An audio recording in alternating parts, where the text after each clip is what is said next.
seguimos analizando temas que se mantienen en la atención pública y uno de ellos, sin lugar a dudas, es el tema de Genaro García Luna.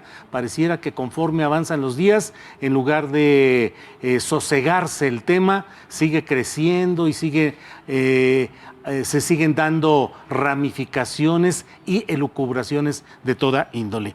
Por eso es que en esta ocasión, y para precisar, para tener opiniones sobre este tema, están con nosotros Víctor Ronquillo, escritor y periodista. Víctor, bienvenido. Gracias, Julio. Buenas tardes. Al contrario, gracias a ti. Marco Lara Clar, coordinador del Diplomado para la Justicia de la UNAM. Marco. Bienvenido. Muy buenas tardes, Julio. Gracias. Lidiet Carrión, periodista independiente y editora de Pie de Página. Bienvenida. Gracias por la invitación. Gracias.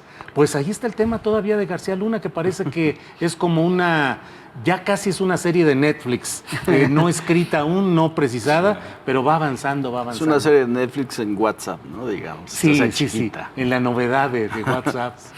Víctor, ¿qué opinión tienes sobre este tema? Bueno, hay varios temas que me gustaría poner sobre la mesa. Lo primero es que me parece que sí tenemos que leer de una manera distinta, interpretar de una manera diferente lo que ocurrió con esta estrategia de la guerra del narcotráfico y esta militarización de esa estrategia desde el principio de la década del año 2000, ¿no? Me parece que esto nos lleva a una reflexión distinta y esa reflexión tiene que ver con lo que significó políticamente el control. Y lo otro, que no olvidemos que al final de cuentas, este era un hombre cercano al máximo poder, ¿no? Al poder presidencial, de tal modo que logró establecer una red de operaciones. Otro tema que me parece muy interesante poner sobre la mesa es el asunto de que hablamos de un sistema, hablamos de un sistema que es parte de este ejercicio de la corrupción.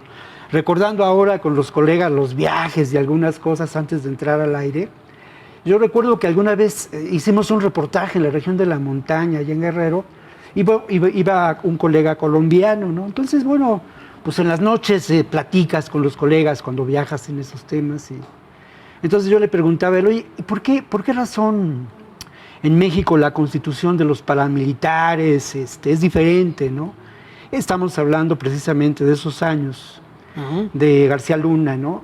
Y él me decía por dos elementos fundamentales: por la fuerte corrupción que existe en las instancias de seguridad en el gobierno mexicano y por el papel lamentable que también en esas instancias juega el ejército y el poder político. Entonces, son algunos de los temas que yo pongo ahora sobre la mesa, Julio. Marco, por favor. A mí lo que más me ha llamado la atención, lo que se me hace más importante entender es, ¿García Luna representa el pasado, como dijo el presidente López Obrador, o representa la continuidad, el presente? México ha tenido históricamente policías de Estado.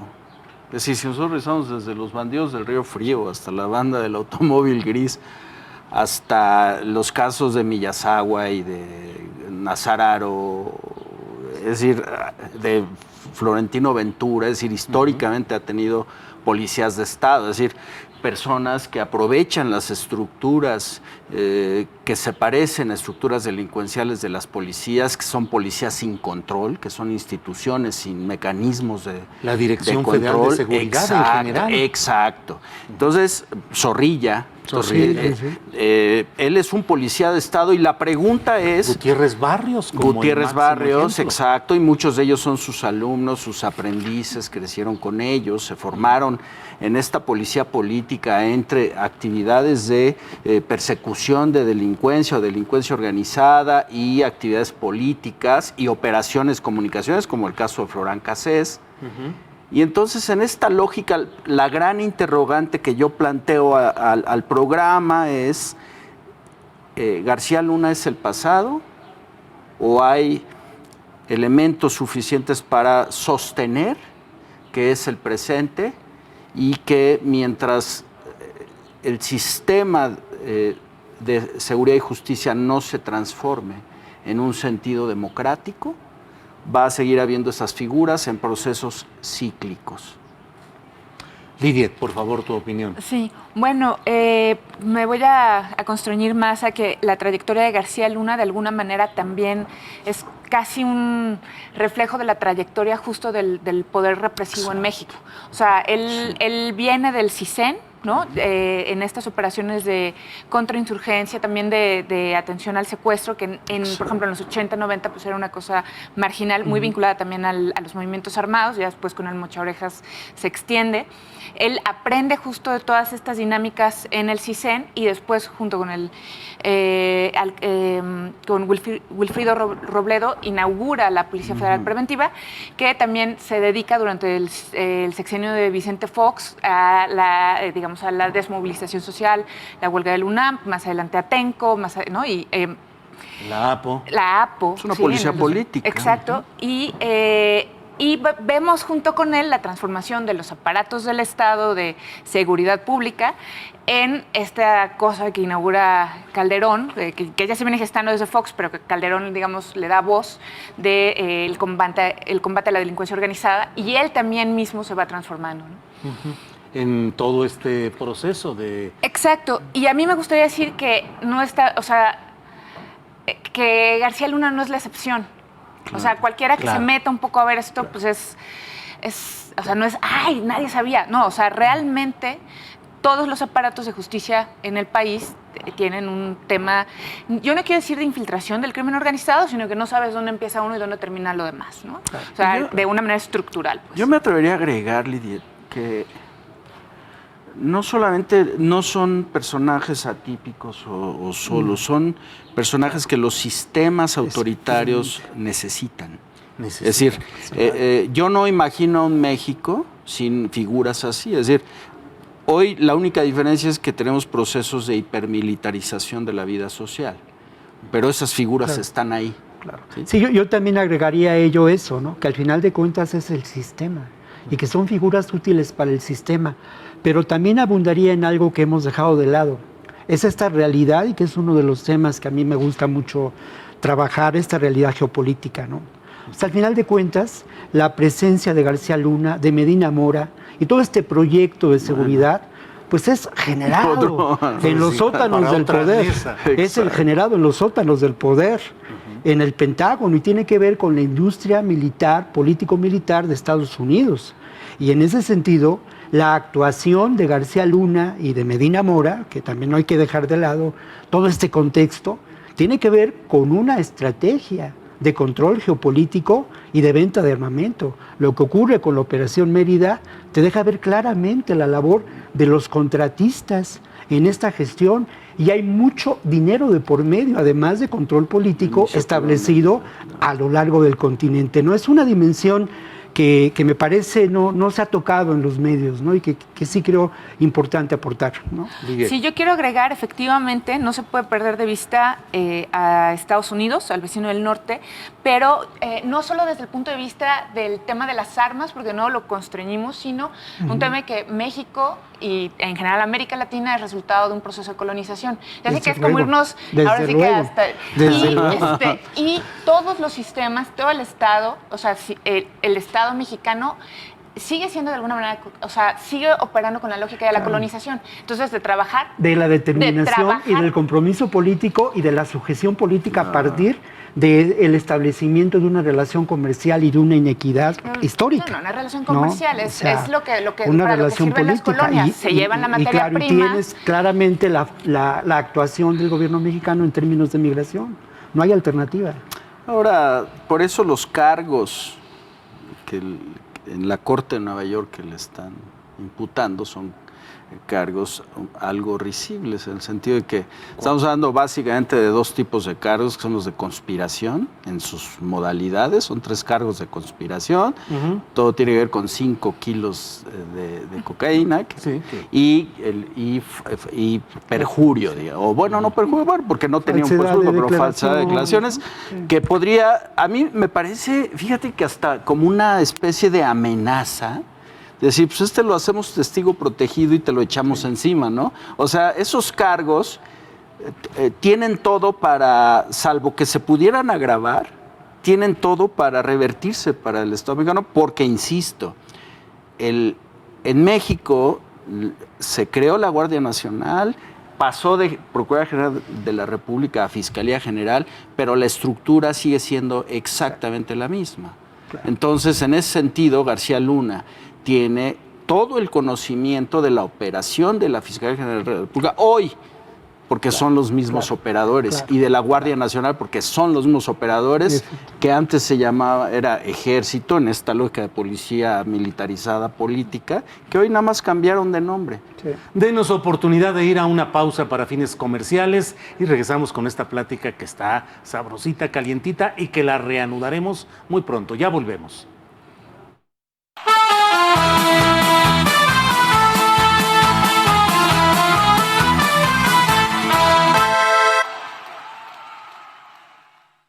Soy Mariano Osorio. Sigue disfrutando de La Octava.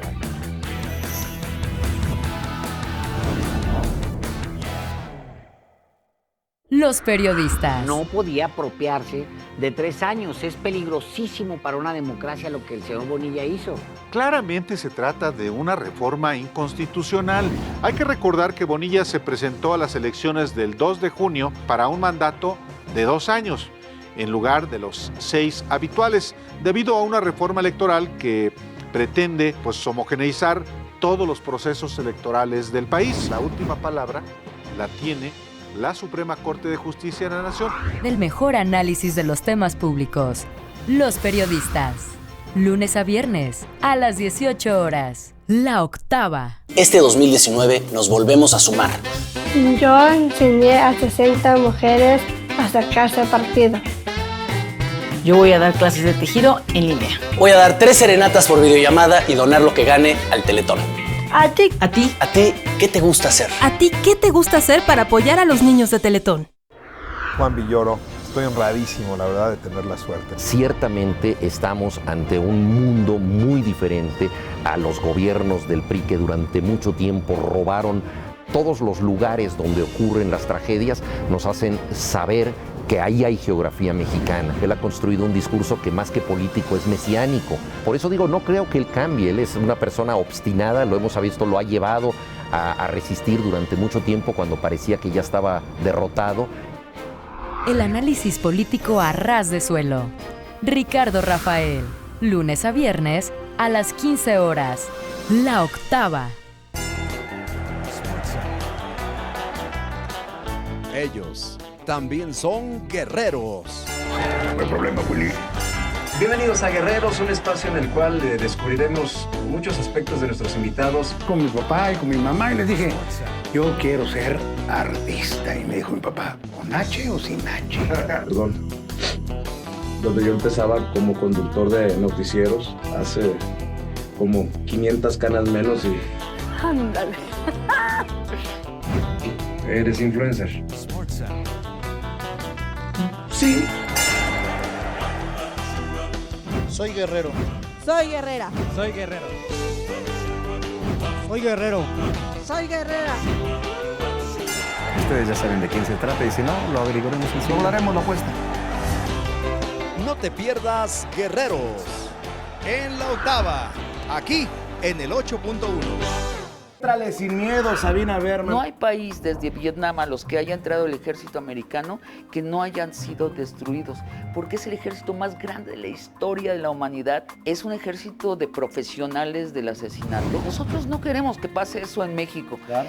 Digo, no estamos en la situación ideal. Hay un problema gravísimo que resolver con el narco. La estrategia del presidente es correcta, excepto que sigue en la retórica. ¿Dónde está la despenalización, no solo de la marihuana, de toda la droga? Sin pelos en la lengua. Éntrale sin miedo. De lunes a viernes, en punto de las 20 horas. La Octava. Gracias a tu aportación es posible su rehabilitación con la más alta tecnología. Cada vez que donas, permites que continuemos dando el diagnóstico más preciso. Y gracias a su apoyo seguiré superando mis metas. A ti. ¿A ti qué te gusta hacer? ¿A ti qué te gusta hacer para apoyar a los niños de Teletón? Soy Patricia Durán de Entretejiendo Miradas y estás viendo La Octava.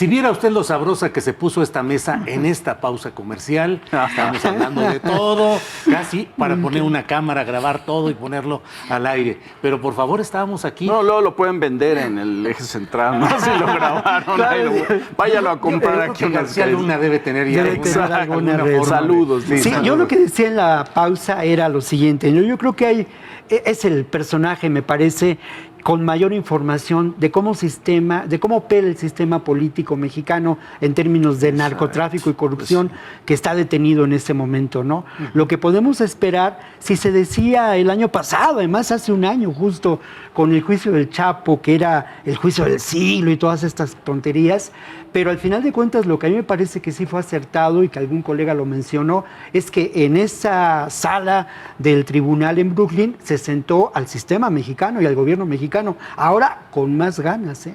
Y aunque los cargos, como señala Marco atinadamente, son menores, al final de cuentas está esta posibilidad de crecer. Ya hay por ahí alguna respuesta de algunos periodistas que desde mi punto de vista en su momento fueron cooptados por García Luna, que tenía una enorme habilidad para ello, pues que dijeron o que están diciendo, bueno, es que ¿saben qué? Pues son testigos protegidos, ¿eh? Y quién sabe si haya pruebas. Bueno, habría que rascar y habría el otro elemento. Había que ver quiénes fueron los socios políticos, económicos, de mafia auténtica, de García Luna y de Medina Mora en Estados Unidos en relación a esta operación. García Luna fue reconocido por la DEA, o sea, era uno de sus hombres en México. No que le pagaran, pero uno de sus hombres, ¿no? Y eso creo que también hay que señalarlo. Y el otro asunto, pues Trump, ¿no? Lo que ocurre ahorita, pues es uno de los frentes para el impeachment, todo esto que está pasando aquí y que pasará en otros países, ¿no? Marco Lara Clar, en apariencia en este momento el mayor golpe es para Felipe Calderón, que pareciera el damnificado inmediato. Pero tú planteas una hipótesis que es muy sugestiva y provocadora. ¿Qué tal si esto se revierte más adelante contra el propio Estado en lo general y eventualmente contra el propio gobierno federal? Mira, lo que representa, porque lo que representa García Luna es realmente unas instituciones con una enorme fragilidad y sin contrapesos y sin mecanismos de control. Todas las policías en el mundo tienen mecanismos de control. Entonces a mí me parece que García Luna es una figura que tendría que ayudarnos a hacer pedagogías, que eso hablábamos y empezábamos a hablar con Lidiet, es decir, García Luna tendría que ser un buen ejemplo de hacia dónde tendría que transitar la reforma de la policía y de la política criminal en México. No está transitando hacia allá, hay un proceso de hipermilitarización e insisto, la Fiscalía General de la República, acuérdense que este dicho de cuídate de tus sueños porque se pueden cumplir, ¿no? Entonces, si la Fiscalía General de la República decidiera hacer una investigación propia y levantar cargos aquí contra García Luna, no tiene las herramientas de investigación. La Fiscalía General de la República es un cascarón inservible, como lo era en la época de la verdad histórica de Murillo Karam y como lo ha sido históricamente. Es un aparato de persecución política al que ahora se agrega pues, la unidad de inteligencia financiera, ¿no? Tenemos quebrantados como nunca los mecanismos de equilibrio democrático. Ese es un problema. Lidiet, tu opinión sobre todo este punto. Calderón, el principal damnificado, él dice que no sabe, que no... Yo creo que sí es un golpe mediático al calderonismo. O sea, eso es innegable, pues, ¿no? Hasta en Twitter a mí se me hace muy chistoso que cuelga Calderón su mensaje de yo no estaba enterado, me enteré en redes sociales, ¿no? Y, bueno, fue hasta cómico, pues sí hay un envilecimiento de la imagen de Calderón. ¿Hacia dónde lleva? ¿Hacia dónde va a llevar? ¿Cómo lo va a utilizar López Obrador? ¿No? También, ¿qué se debió haber discutido antes de la firma del TECMEC? También hay que...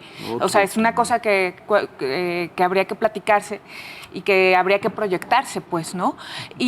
Pero yo insisto en que, o sea, que no se puede ver como el aparato policíaco o digamos el aparato de seguridad pública desligado también de las cuestiones económicas y políticas. O sea, no es que el sistema de justicia no sirve, es que sí sirve para cómo estaba estructurada, digamos, el Estado en México. O sea, sirve y muy eficientemente para para lo que está estructurado, ¿no? Sí. Que efectivamente es la persecución y claro que deben tener la capacidad de información. Una vez un criminólogo me dijo, no es que sean pendejos, es que se hacen, ¿no? Claro. Entonces, claro que debe haber información, pero habría que ver entre toda esta burocracia y estos elefantes blancos, quién tiene la información y si le conviene o no realmente ejecutarlo, ¿no?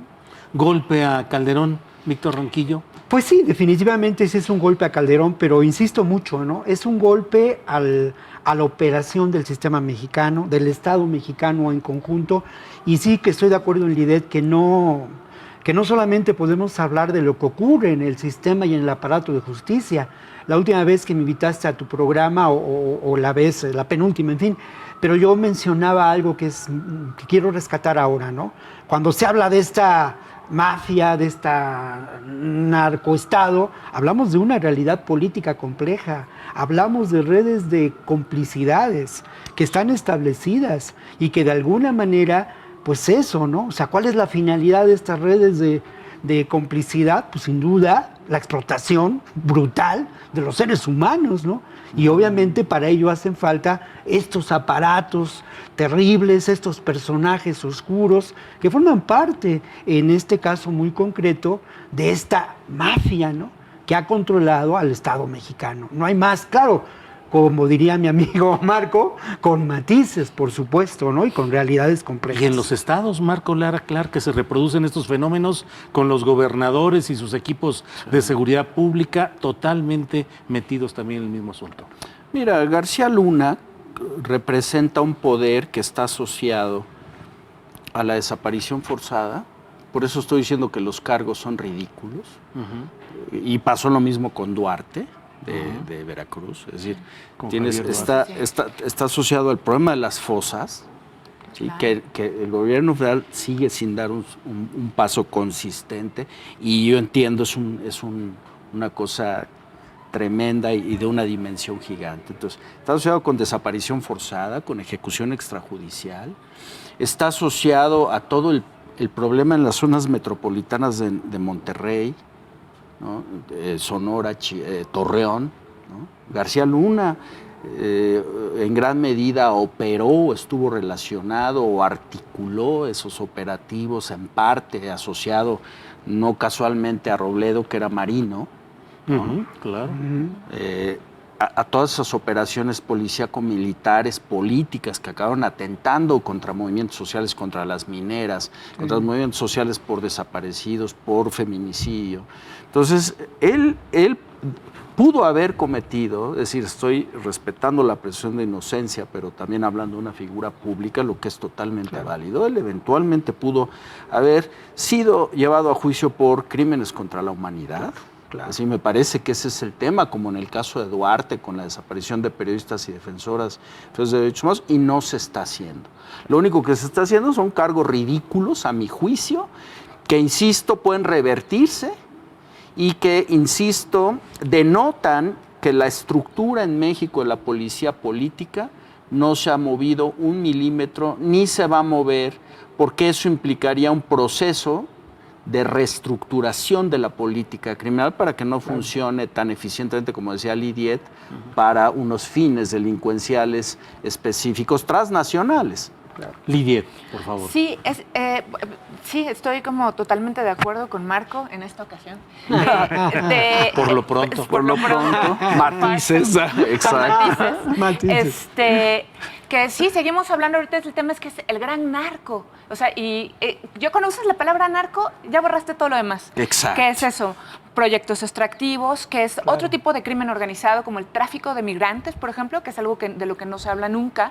El tráfico de personas, la trata de personas, el tráfico de armas, ¿no? Eso por hablar de lo delincuencial, que está vinculado también económicamente y orgánicamente con todo lo demás, que es, bueno, el saqueo absoluto, ¿no? O sea, yo igual, ¿no? No quito el dedo del renglón de las mineras, donde hay una minera, el crimen organizado acaba con todos menos con la minera, ¿no? Entonces, está hecho, está fomentado desde el Estado. De la es decir, ¿no? Hablemos de García Luna y la cocaína, adelante, ¿no? Nos encanta hablar de la cocaína y la marihuana, pero ¿por qué no hablamos de de todo lo más que está verdaderamente destruyendo el país, y que García Luna operaba también para eso. Pues, claro. ¿no? Yo quisiera agregar a lo que dicen Lidet y Marco en relación al sufrimiento humano, ¿no? O sea, yo hoy en la mañana pensaba lo que había ocasionado esta estrategia. Y es cierto, podemos hablar de números brutales, terribles, 250,000 muertes, 40,000 desaparecidos, que se los multiplicas por 4, son 160,000 personas sufriendo. Eso es una realidad, pero también es una realidad el debilitamiento de las incipientes instituciones democráticas de nuestro país, como una estrategia de Estado, ojo, porque eso también tenemos que ponerlo sobre la mesa, ¿no? Y ese sufrimiento, esa estrategia de la guerra del narco tiene que mirarse también desde esta óptica. Y estoy de acuerdo en lo que mencionabas hoy en la columna tuya, Julio, y que ahora alude Marco, ¿no? No hay duda, fueron crímenes de lesa humanidad. Así los tenemos que comprender hoy y actuar en relación a ello, ¿no? Marco. Sí, yo creo que ahí yo quiero insistir en el asunto de la vigencia de García Luna. Ese es digamos, el nombre que yo le pondría. García Luna está vigente en las instituciones de seguridad del Estado. García Luna vive, la tranza sigue. Exacto. Bueno, esa sería una buena consigna para ir a la fuera de la corte. Sigue. Exacto. Sí. A mí me parece, otra vez, que el debate social se está perdiendo, se está desperdiciando, como ha pasado en otros momentos del país, porque no nos estamos enfocando. Es decir, pensamos que porque dejó de usarse el cliché guerra, terminó la violencia armada contra la comunidad. La violencia armada contra la comunidad no ha cesado. Cierto. Eso lo acabamos de ver en casos como el de Nuevo Laredo, donde fueron fuerzas de seguridad del Estado, lo acabamos de ver en Guerrero. Es decir, las fuerzas de seguridad del Estado siguen actuando contra las poblaciones y siguen siendo mecanismos de contención y represión del movimiento social. Gran parte de las desapariciones de activistas ahora en Morelos tienen que ver con fuerzas armadas articuladas a grupos delincuenciales. Entonces, Genaro García Luna vive en las tripas de las instituciones de seguridad y justicia, porque esas instituciones necesitan desarrollar procesos institucionales, democráticos, que no tienen. Mientras no los tengan, podemos decir verbalmente lo que queramos en las conferencias de la mañana, en lo que quieras, pero eso no va a cambiar. Y la muestra de que no va a cambiar es que el problema de la inoperancia del sistema en un sentido democrático sigue. Vela en Vipe, más reciente, es decir, no se ha movido un milímetro el problema. Lidet, ya vamos entrando en la parte final, okay. Te toca casi. Sí, pues yo quiero hacer un resumen para no quedarnos en esta como macropolítica o algo así, un resumen de lo que es García Luna. Él inicia un poco, se forma pues en el tema del combate y la investigación al secuestro y la persecución política, o sea, contra insurgencia. Él es, digamos, él se forma siendo espía, cazaguerrilleros, ¿no? Resolviendo secuestros, que en los años 90 eran muy pocos.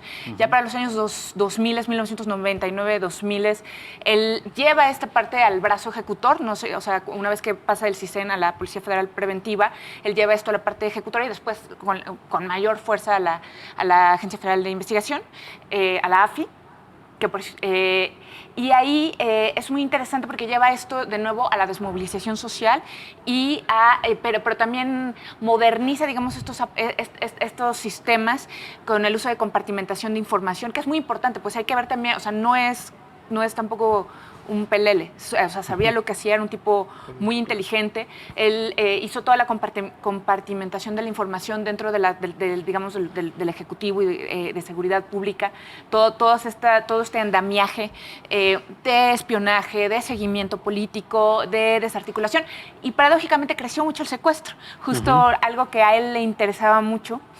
Y para el 2005-2006 se empieza a enamorar de este tema de las cosas, digamos... mediáticas. Sí, exacto. De Florence Cassés, Rubén Omar Romano, el exacto, entrenador. Se enamora totalmente de eso y es una cosa que va a marcar su carrera. Ya para el 2006 en adelante, además convertirse pues sí en el estratega de esta cosa espeluznante que fue la guerra contra el narcotráfico, que tiene que ver con esta violencia sin ningún tipo de medida, ¿no? Pues si la Asamblea aprueba este resumen que nos ha hecho Lidet Carrión, nos podemos quedar con esto y dejar para otra fecha la posibilidad de avanzar en este tema que es muy interesante, muy polémico y que sin lugar a dudas va a seguir dando episodios en este Netflix por WhatsApp, como ha dicho. Exacto, micro. Yo solo quiero recomendar recuperar el personaje de Vargas Llosa, de Juanito Caminante. Ajá. Este personaje operador de la inteligencia de Trujillo en la fiesta del chivo. Ajá. O sea, es caricaturizado, entiendo, es un contexto distinto, pero esa psicología de Juanito Caminante, ¿no? Sí. Nos permite entender la psicología del policía del Estado y todos sus mecanismos tremendamente sombríos, porque ciertamente son gentes brillantes, ¿no? Sí, yo quisiera apuntar lo siguiente. Preguntabas tú si Calderón es golpeado políticamente, desde luego, pero habría que preguntarse también de qué es culpable, ¿no? ¿Es culpable por omisión? ¿Es culpable por complicidad? Hay ahí un tema para tratar, ¿no? Porque al final de cuentas, los hilos del poder pasan en este país, todavía en este sistema político, por el presidente. Y eras hombre fuerte en seguridad, ¿no? Pues muchas gracias. Gracias, Lidet. Gracias, Marco. Un placer. Maestro. Gracias, Víctor. Gracias a ustedes. Terminamos esta oportunidad de análisis